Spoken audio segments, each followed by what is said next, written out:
friends, Lawyer Autumn Whitboyd here. I am back with the latest installment in our series just for course creators here on the Legal Roadmap podcast and for our Facebook Live audience. Today I'm here with you with episode 108, and we are going to be diving into something I get questions about all the time, which is, do I need to set up an LLC or corporation for my business? And I'm going to be tackling this topic specifically with course creators in mind. So do you need to set up an LLC or a corporation for your course business? We're also going to be diving into a couple of related topics today. So I will cover some things about insurance and EINs. We will also talk about what you may have heard of as DBAs, which are sometimes called doing business as, or here in Tennessee where I live and where I'm licensed, we call them fictitious names for your business. So we're going to dive into all things corporate entities today here in episode 108 of the Legal Roadmap podcast. I will start out with my standard disclaimer, which is that I am a lawyer. I am not your lawyer unless you hire our firm to work with you one-on-one. So please take everything just as information. This is not legal advice. And this is one area where your state's law may be a little different than exactly what I'm talking about. The corporate rules, the rules for making an entity, are a little bit different in every single state. So I'm going to be speaking from my background as a Tennessee lawyer. We have also set up entities for our clients in some other states, but really my depth of experience is here in Tennessee. So kind of keep that in mind. This is something where you will want to consult with either a local lawyer or hire someone who can look into your local rules and make sure that you are doing everything the right way. And I will mention my other disclaimer that I'll give here is that when we are talking about corporate entities, there are some tax issues that will come in, and I am certainly not a tax lawyer or a CPA. I'm not an accountant.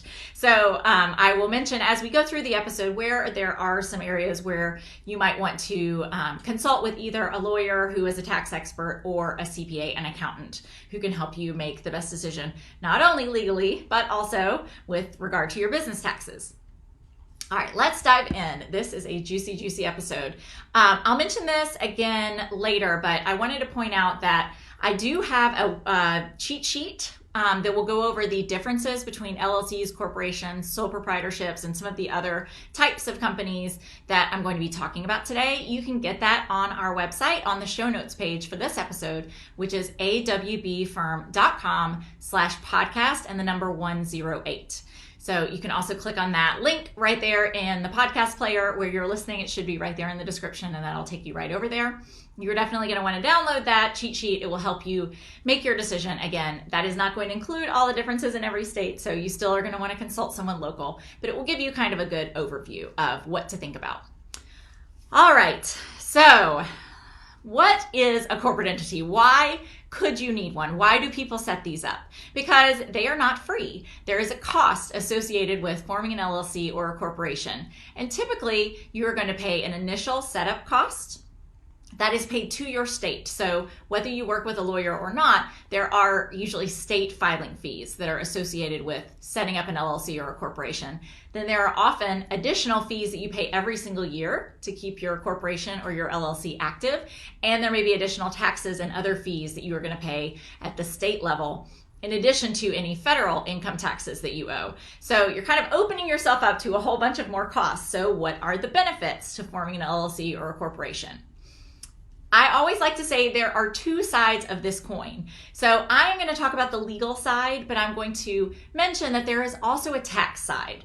So as you're going through this analysis, you may end up in one column as you look at the legal issues. So you may say, okay, legally, it doesn't make sense for me to form an LLC, or I don't think I need to. But then you might meet with your CPA and reach a different conclusion based on the tax issues with your business. So you really need to speak with both a lawyer and a tax expert as you're making this decision. I can't say that enough because the decision may be different depending on who you're talking to. And sometimes you will want actually your lawyer and your CPA, and I do this from time to time, to actually talk to each other and kind of weigh the pros and cons and come to a decision together on what's best for your business. But what is the main legal benefit to forming an LLC or a corporation? The biggest benefit is that it's going to protect your personal assets from things that can go wrong in your business. So I like to say that it basically builds a fence around your personal stuff. So your personal bank account, your personal home, your personal car or truck, any other personal valuable assets that you have. it builds a fence around those so that if something goes wrong in your business and you are sued because of a business problem, either maybe there was a contract that someone is unhappy about how you performed the contract and they sue you for breach of contract, or someone gets hurt and they sue you because they think it's your fault, that's how they got hurt. Maybe you rented a venue for an event and you didn't pay all that you owed. These are kind of, any kind of debt of the business that someone could either sue you for or try and come after you to get paid.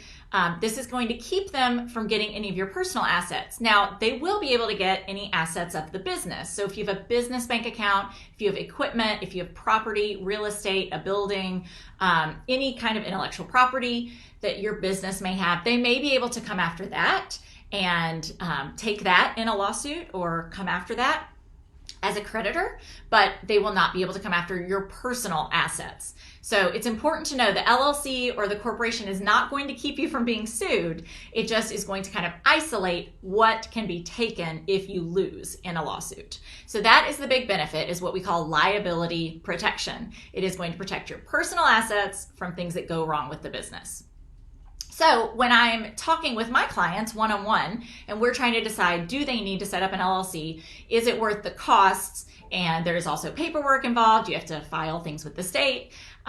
If you're a corporation, there's even more papers that you have to keep track of and have in your files to show that you're really running your corporation the right way. There are costs associated with that. So are the benefits worth that cost? And I always like to say, let's think about what could go wrong. So what could you be sued for, or what debts might you not be able to pay in your business? So with my course creator clients who are basically in the business of education, they are putting up things on an online course platform, or they are coaching people one-on-one. Maybe they have a group program where they're bringing people together to talk about things in a small, Facebook group or on a Zoom video conference call.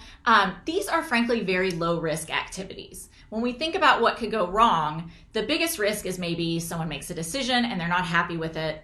But the chances that that person would actually come after you, would actually file a lawsuit against you based on whatever bad consequence they have or whatever bad outcome they have, is fairly low. It's expensive to file a lawsuit. I mean, we're talking about, even in a local or state court, you're probably looking at $1,000 or several $1,000s to hire a lawyer or to take a lot of your own time and energy and file it yourself. If you're looking at federal court, many thousands of dollars and a very expensive lawyer.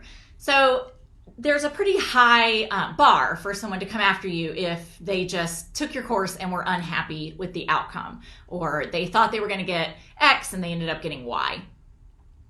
So generally with online courses, we have a very low risk. Now, something I do want you to think about is if you are using other people's work in your course. So let's say you are pulling photographs from the internet that you do not have a license to use. You're using Google image search, which I do not recommend. This is a bad idea.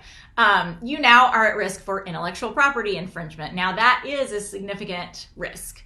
If you're using videos that you do not have permission to use, if you're pulling music and just including it in your course without getting a proper license, making sure that you have all your rights in order and your ducks in a row. Now you do have some risk involved in your online course. So if you are doing that, first of all, it's not a great idea, but that's your choice.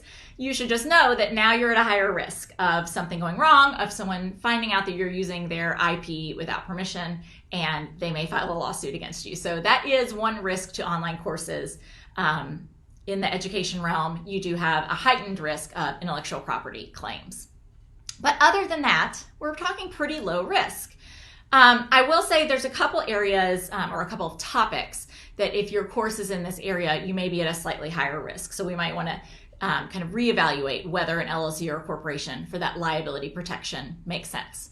So the first is if you're in the health and wellness area, if you're giving nutrition advice, if you're helping with a diet, if you're teaching people how to do certain exercises, maybe you have a course about different yoga poses, that's a little bit more risk because, again, we think about what could go wrong and someone could hurt themselves. So they could be following along, following your videos or following your instructions. Maybe you have printouts that show people how to do things, or particular diet, or you have recipes that you give people to follow. There's just more likelihood that someone could either follow those instructions incorrectly, or, if you give them an exercise that just isn't a good fit for their body, they maybe don't even do anything the wrong way, but maybe you just tweak your back. I have a 3.5-year-old daughter who is now 36 pounds. And every time I lift her now, I'm kind of taking a little risk because she's gotten heavy enough that if she just twists the wrong way when I pick her up, she can tweak my back. So, it doesn't even have to be that you gave someone a bad exercise. It could just be that their body is not ready for it. Like, I guess my body is not well adapted to carry my very, very heavy daughter at this point. So when you are in that health, wellness, nutrition, diet, exercise world, your risk is a little bit higher of something going wrong, someone hurting themselves or having a bad outcome and suing you for it. So that might be a different analysis if you're in that area of online courses. Another area where is a slightly higher risk is if you're giving tax or legal advice, or even if you are doing business advice. If you are teaching people how to do different things in their business and maybe they follow your advice and they have a bad outcome, or they just don't get the result that they thought they were going to. Now there's ways with all of these that you can include disclaimers. You can tell people, this is information, your results may vary, every business is different. I can't promise you that you're going to make $1 million from following my course on, Facebook ads marketing or something like that. So you can use those disclaimers, but those disclaimers are not going to stop someone from filing a lawsuit against you. And depending on how your marketing is worded or how your course is worded, you could be making promises for certain outcomes without realizing it. So if you are in that area, again, there's just a little bit more risk of something going wrong versus, let's say you're teaching people how to play guitar. Very, very low risk of someone getting hurt or having a bad outcome or not achieving the result that you had hoped that they would and coming after you because of that. So that second area is if you are giving business, tax, or legal advice, there's slightly more risk. So it might be an advantage to set up an LLC to give you a little bit of protection. Now, I will give one point, which is if you are a licensed professional like me, a lawyer, or like an accountant, there are rules, and the way that professional liability works is I actually cannot prevent someone coming after my assets because of malpractice. So if I do a bad job as a lawyer, my LLC is not going to protect me from that because that's considered a personal wrong. So that is connected to me whether I have an LLC or not. So in that event, if you are in those realms, same thing for doctors, lawyers, CPAs, that's why we have insurance. And I'll talk a little bit more about insurance in a few minutes, about how some of this insurance is kind of the flip side of another way to protect your personal assets from things that go wrong in your business. So that is, if you are in business, tax, legal advice, slightly more risk. But just know if we're talking about professional liability, you may not be able to get around that with an LLC or a corporation. Another area where you're going to have higher risk, and most online course creators don't fall into this category, but I just want to mention it, is if you have a physical location. So if you, like me, I have a physical office, I have clients coming in this afternoon and we'll be meeting in my conference room. That puts me at more risk because of what could go wrong. They could trip over my front door and fall and hurt themselves, or I could spill a drink and they could slip and fall and hurt themselves and sue me because they got hurt in my on my premises. It's what's called premises liability. Because I own the office, I am responsible for maintaining and keeping it in good order. If something goes wrong and someone gets hurt, now I can be sued because that went wrong. So if you do have a physical location where either your team comes to work or your clients or customers come to visit, same thing if you're doing an online course and maybe you have a studio where you film and you have people come and you have guest experts as part of your course, or you do regular Facebook Lives and you invite people to come to your studio to film. That possibility of someone getting hurt in your physical location is going to ratchet up your risk. So you're going to want to think about an LLC or a corporation in that event. I would say if you are at the point where you have your own office or your own location, I think it's probably time to consider an LLC or a corporation to shield your personal assets from things going wrong at that location. The next time, and I do see this one with a lot of online course creators as they grow, if you actually hire employees to work in your business. So I'm not talking about contractors. I'm not talking about you hire a graphic designer to come do a little bit, or you have a copywriter who helps out from time to time. I'm talking about real employees, W-2, regularly employed in your business, that is another time I would strongly encourage you to think about forming an LLC or a corporation, because there are many, many employment laws that are going to apply to you. And if you do not follow them, if you are not compliant, then you could be faced with pretty significant fines, penalties. Even if the employee does not sue you, the state or federal government can come after you. Let's say you had someone who should have been paid overtime and you weren't paying them overtime. Even if it's an innocent mistake, the Department of Labor and the federal and state governments, they don't always care. Sometimes they will fine you. And these fines can be $10,000, $20,000. I mean, they can be really significant if it's been a long time that you should have been paying overtime and you weren't. There can also be issues if you are discriminating against your employees, either for age or gender or race, any number of classifications. Again, even if you were not doing it on purpose, or even if you are innocent, you can still be sued for discrimination. So when you are hiring actual employees, not contractors, but real employees, your risk exposure is going to go up. So I think with that, it's another good time to think about, is it time to form an LLC or a corporation to just build that fence around your personal assets, make sure that you are not putting your personal assets at risk for things with the business. I'm going to talk about two more things that might adjust your analysis on whether you need an LLC or a corporation for your course business. And this one I've talked about previously. So if you don't know about GDPR, I have several episodes. So go back and scroll through the archives. We'll post them in the show notes with links to get back to those.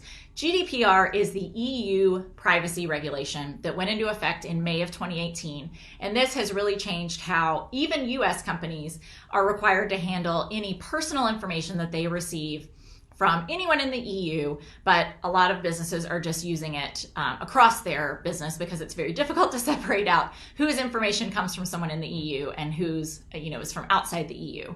But the potential fines, if you are not complying with all these new rules around how you handle people's personal information, are up to 20 million euros or 4% of your annual revenue, whichever is higher. And there have been significant fines already issued, even just in the last year since GDPR went into effect. So if you have a very large email list, or if you are otherwise handling a lot of personal data, this is another one where if you are in that health, wellness, diet, nutrition space, and you are getting, medical information from the people that you work with, that's highly sensitive.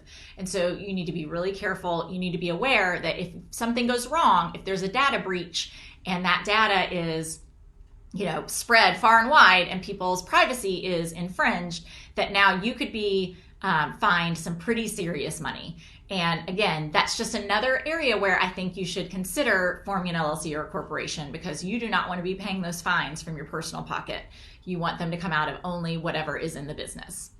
The last time that I want to encourage you to think about forming an LLC or a corporation is if you have a partner or partners, if you are not just a sole business owner, a solopreneur, if you are doing business with other people, or if you have investors in your business, again, there's just more things that can go wrong. There are disagreements that could happen. Someone could leave and be unhappy, and there could be a lawsuit trying to come after the business or trying to come after your personal money for things that went wrong in the breakup, or investors could be unhappy. So again, you're just raising your risk exposure when you're in those more complicated relationships. And so I think at that point, it's a good idea to think about forming an LLC or a corporation to put that guardrail around your personal assets and keep what goes wrong in the business only. All right, so next I want to talk about, just very quickly, the tax side of things. Now, I'm not going to get into this very deeply because, as I mentioned at the outset, I am not a tax attorney. But I would say, after you go through this whole analysis of, does it make sense from a liability perspective to protect myself, you are also then going to want to go talk to your accountant and have them actually run the numbers. And this is especially important. I did a similar episode about this back in 2016. And since then, I'm recording this in August of 2019. There was a recent, very large change in the federal tax scheme, and the rules are now different. So you are definitely going to want to sit down with a CPA who can look at your business, look at your revenues, look at your expenses, and see, are there strategic moves that you might want to make, even between, do you choose an LLC or a corporation, because those are taxed a little bit differently differently. You're going to want to run the numbers and make sure that the math makes sense for what you are trying to do, so that if an LLC may cost you more in taxes, a corporation may cost you less, or it may be vice versa. And state taxes can also impact that. So I live in Tennessee, where we have no state income tax. It's one of the few states where we have no state income tax, but we do have some kind of weird taxes on other things. And one of them is investment income. So again, you want to make sure that you understand how your state and federal taxes work with regard to your business income, so that you are taking advantage. We don't want you to do anything shady. I'm definitely not advocating that. I like to stay on the right side of the rules, but I do like to plan and look at the rules and make sure that you are taking advantage of whatever you can while staying inside those rules. So if you are at the point where you are forming an LLC, or you're thinking about forming an LLC or a corporation, definitely speak with a CPA or a tax attorney who can help you run those numbers and make sure that you make the best choice for you, because it can be an expensive mistake if you are not taking that into consideration. All right, I'm going to shift gears a little bit before I dive into all the different kinds of entities that you might want to choose. I will go through all of those in a minute, but I want to just mention a quick point about insurance.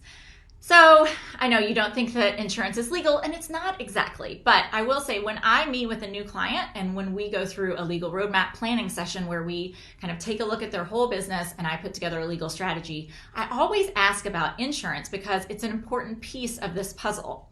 What an LLC or a corporation will do is, it's, like I said, it's going to protect your personal assets from things that go wrong in the business. But if you get sued in the business, it could end up taking everything that your business has. If you have someone slip and fall on your office front steps and they have a serious brain injury, and they have hundreds of thousands of dollars of medical bills and they're never going to be able to work again or provide for their family, that can be more than your business has to pay.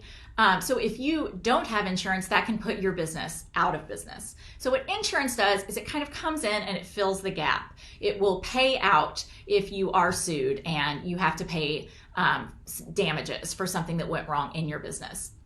So it can be an important piece of this puzzle to not only, it doesn't protect your personal assets the way an LLC will, but it actually will pay out those damages so that the business doesn't have to. And another important advantage of insurance, I was actually talking with someone about this yesterday who didn't know, but often your commercial business insurance policies will provide an attorney for you if you are sued for something that goes wrong in the business. Now that coverage is going to depend on your policy, so you definitely are going to want to check and make sure. But that can be a really important thing for you because often the attorney's fees are going to be more than the damages that you owe. If you are sued over, let's say you have a car crash while you're driving or while one of your employees is driving on behalf of the business, you can have $20,000, $50,000 in attorney's fees and maybe the damages are only $10,000. So having the insurance to cover those attorney's fees can also be huge. Again, those attorney's fees could put you out of business if you aren't able to pay for those. So insurance is an important thing to think about hand in hand with forming an LLC or a corporation. All right, so let's run through some of the most common forms of corporate entities. The first one is what we call a sole proprietor. And I have maybe news for you. If you are doing business, if you are either providing services or you're selling a product, maybe you have an Etsy shop or you're just working from a home office, you could be working from your kitchen table, doing graphic design work, freelance as a side hustle. You are likely a sole proprietor. This in many states is an automatic type of corporate entity. As soon as you are doing business, you're providing services and you're taking money or you're bartering. It could even be you are exchanging a service for a service or a service for a product that you need. You are kind of automatically this sole proprietor. It happens as soon as you're accepting money for a product or service. So generally in most states, there's nothing to do except you may be required to get a business license or to register with your state to kind of tell them, hey, I'm open for business. Here in Tennessee, where I live, you don't have to do anything if you're a sole proprietor unless you're required to get a business license. Not all businesses are. I'll mention one of my favorite resources here, which is your local Small Business Administration office. They have wonderful resources if you are just getting started in business, or even if you've been in business for a little bit, but you're just not sure about all these different rules and requirements. They often will have a checklist of what you need to do, websites of where you need to go get a license or register for different things. They'll have information about the costs of different kinds of corporate entities in your state and how to form them. So keep that in mind. You can go online, and we'll include the link in the show notes for this as well, and find your local SBA office. I live, like I said, in Chattanooga. It is not a huge town, and we have an office here. They have free workshops, very low cost workshops, and also one-on-one counselors who will sit down with you and help make sure that you are making the right choices as you're getting your business off the ground. So that is hugely helpful. They will be able to tell you, if you're a sole proprietor, kind of what are the next steps to get yourself set up. I will say, even if you're going to stay a sole proprietor, which is sometimes a good choice, like I said, if you're a low risk for any of these bad things happening, let's see, in my example, your online course teaches people how to play guitar. Pretty low risk of anything going wrong. As long as you're using all of your own stuff, you're not playing songs that you didn't write, you have permission to use everything in your course, very low risk. Your next step after just deciding that you're going to stay a sole proprietor is probably going to be to get what is called an EIN. And this is something you get from the IRS. You can go on irs.gov. There are lots of websites that will try and take your money to get an EIN. Do not fall for it. It is totally free if you go to irs.gov. And this is an employer identification number. It's also sometimes called a taxpayer identification number, a TIN. You don't have to be an employer to get one. But this is basically going to be a social security number for your business. And the reason why you might want to get one of these is it allows you, when you are working with clients or providing services, often they will be required to report to the federal government that they've paid you money for services, and they will issue what's called a Form 1099. And they have to have either a social security number or an EIN to fill out that form and file it with the government. And they're going to ask you for that. And my guess is you probably do not want to be just spreading your personal social security number all over the place with all your clients. They do not need to know your social security number. That is kind of like an invitation to identity theft. We don't want that. So getting an EIN from your business really early on is a great idea, so that can protect your personal social security number. It gives you basically a social security number for your business, and there's much lower risk of anything going wrong when you're sharing that EIN with people. So the EIN is a great idea. After you get an EIN, then you might want to take the next step of setting up a business bank account. And again, this is not required, but it's a great idea because you are going to be required by the federal and state government to pay income taxes on all that business profit. So you don't have to pay on all the money that you get. You only have to pay taxes on the profit. Generally, again, speak with your CPA. I'm not a tax expert, but that's the general rule. You're allowed to deduct certain expenses to get to that profit number. And you pay taxes on that profit, not on everything you earned. So if you set up a business bank account, and ideally a separate business credit card that you're using for expenses, it makes it much easier to track what money is coming into the business, what money is going out for the business, and you can separate your personal expenses so that when it comes time to figure out what what money did the business make, what expenses did the business have, and to file your state and federal business taxes, it makes it so much easier if you can just look at one statement and everything is really isolated. You don't have your personal groceries, you don't have haircuts for the kids or back to school shopping. I'm filming this in August. My kids went back to school today, so that is top of mind for me. We've done a bunch of school supply shopping. You want to separate that stuff out from all of your legitimate business expenses and business revenue, and that will make your bookkeeping at the end of the year when it's tax time much, much easier. Now, the bank for your business bank account is probably going to ask for that EIN for your business, and they're going to want to see, do you have a business license? If there's more than one person in the business, they're going to want to see what's your partnership agreement. So some of these legalities are going to be necessary before you set up that business bank account, but don't let it scare you. It's not that much work. This is part of being a business. These are the steps that we have to take if we want to be legit and we want to do things the right way, which is what we want to do. So here's the order that I recommend that you go in if you are wanting to get an EIN, get a bank account. So you want to make your decision about what kind of corporate entity you're going to be, either sole proprietor or, as I'll talk about in a minute, maybe an LLC or a corporation. Get all of that set up. Then get your EIN, because the IRS, when you fill out that form on the website, they're going to want to know, do you have an entity, and if so, what kind and what state. They're going to want to know the exact name that you used for your entity. So you can then get your EIN, and then the bank is going to want to have all of that. So then the last step in the process is going to be to go to the bank and set up your business bank accounts. So that is one of the things that really needs to be done in the right order. So the other thing to know about, even if you're going to be a sole proprietor, that if you're selling products, you may be required to collect sales tax. This is a state issue. Again, this is going to be different in all 50 states. So definitely this is going to be one you want to either consult a local attorney, local CPA, or your local small business administration office, and they can help you make sure that you are registered with the right departments. Usually you're going to have to maybe get an additional tax ID number on the state level if you're collecting sales taxes.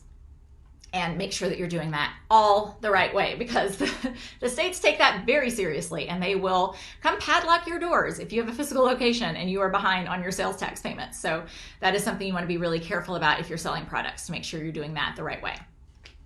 All right, so we've talked about sole proprietor and then some of the additional steps you may need to take after making that decision. The second kind of corporate entity I want to talk about is a partnership. So this is kind of like a sole proprietorship in that it's automatic. If you have a person that you're doing business with and you agree that you co-own the business, it could be a family member, it could be a friend, it could be anybody. Congratulations, you now have a common law partnership.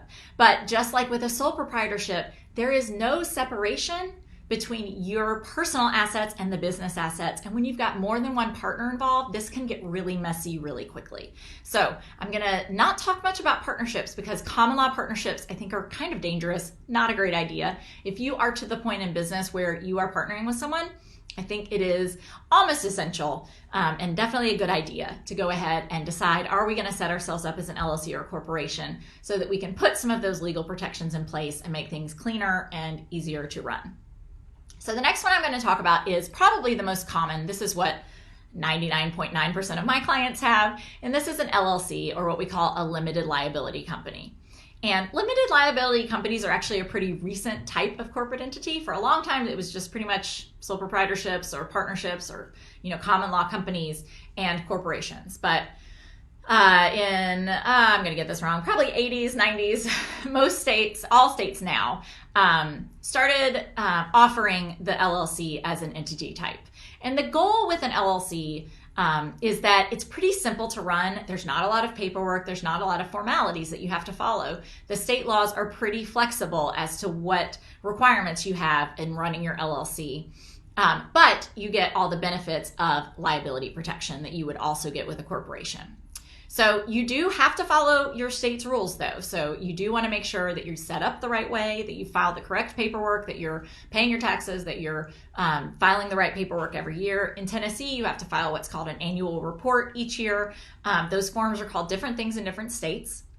And in most states, it's fairly inexpensive and easy to set up an LLC. It's usually an online form or maybe a very simple form that you mail in. I will say California and New York are more complicated and more expensive.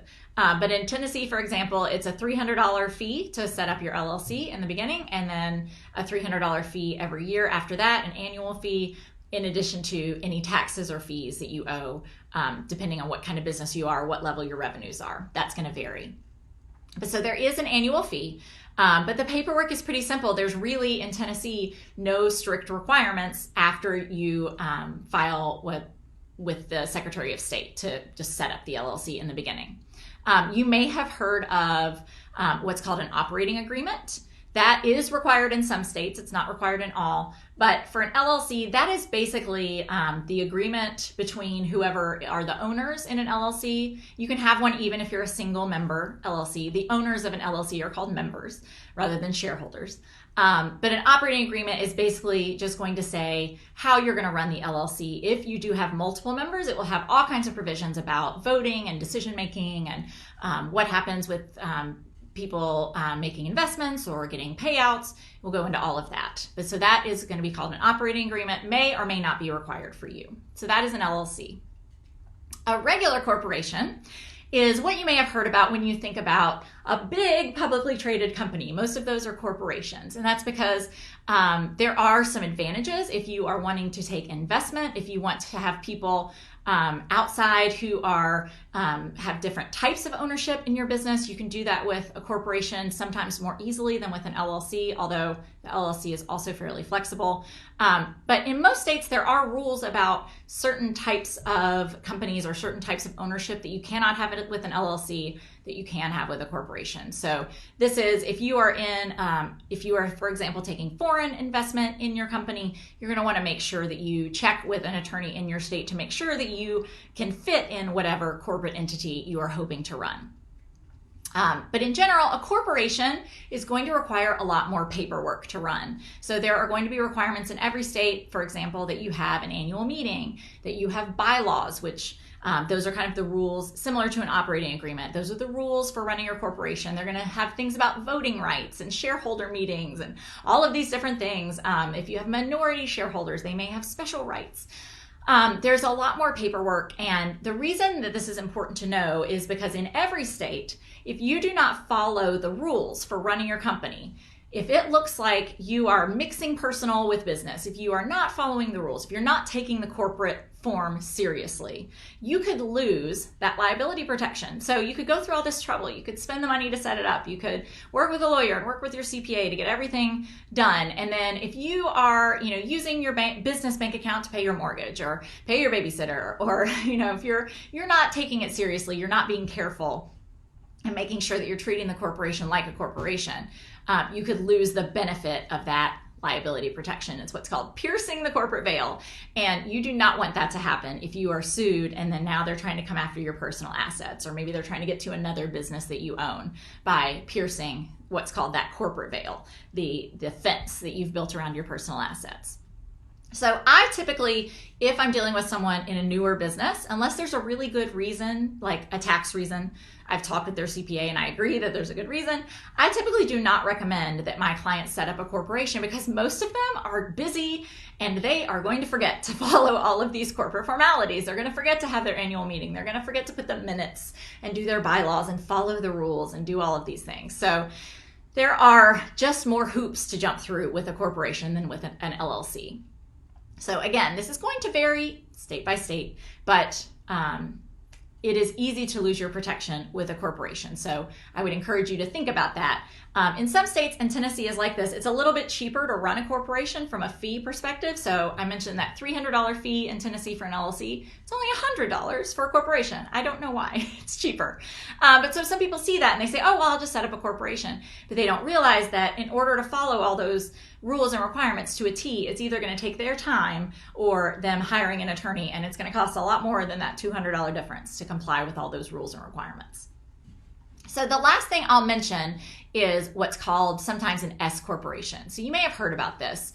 And there can be two ways to actually have an S corporation. This is a more advanced corporate entity. So you definitely are going to want to check with your CPA before you try and do this, because not all companies can file as an S corporation. And an S-Corp is really a tax status. It is not a type of entity. So you can either be a corporation or an LLC, and you may be able to file your taxes as an S-Corp, which is just a simpler form of corporation for tax purposes. So here is a very high level outline. Again, please do not rely on this as tax information. I am not a tax attorney or CPA. But here is the difference in how S corporations are taxed versus how corporations or LLCs are taxed. So in general, members of an LLC, so the owners of an LLC, are taxed on the entire profit of the business. So let's say my business brings in $100,000, I have $50,000 in expenses, I make $50,000 in profit, but let's say I'm saving to buy a piece of equipment, so I only actually pay myself $30,000. I leave $20,000 in the bank. So it is profit, but it's not in my pocket.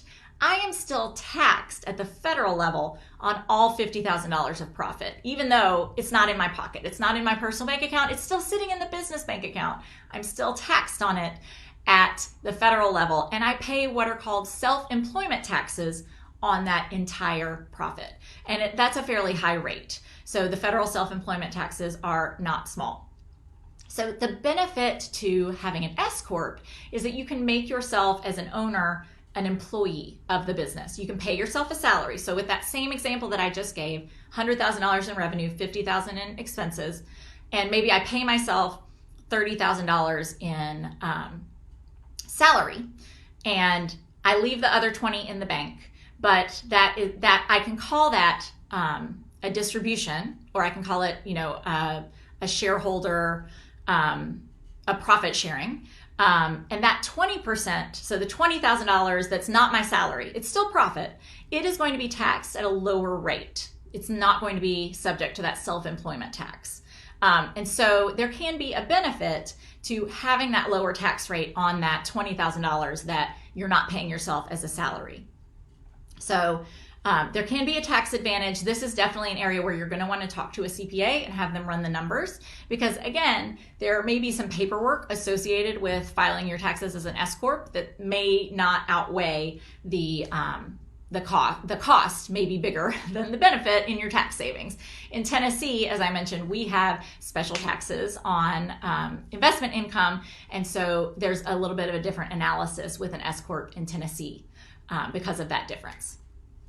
So again, you may be able to form a regular corporation and file as an S-Corp, or you may be able to file as an S-Corp for your taxes, even if you stay an LLC as your corporate entity. Again, this is a more advanced move, and you are definitely going to want to talk with a lawyer and a CPA before you make this move. This is not a DIY type move.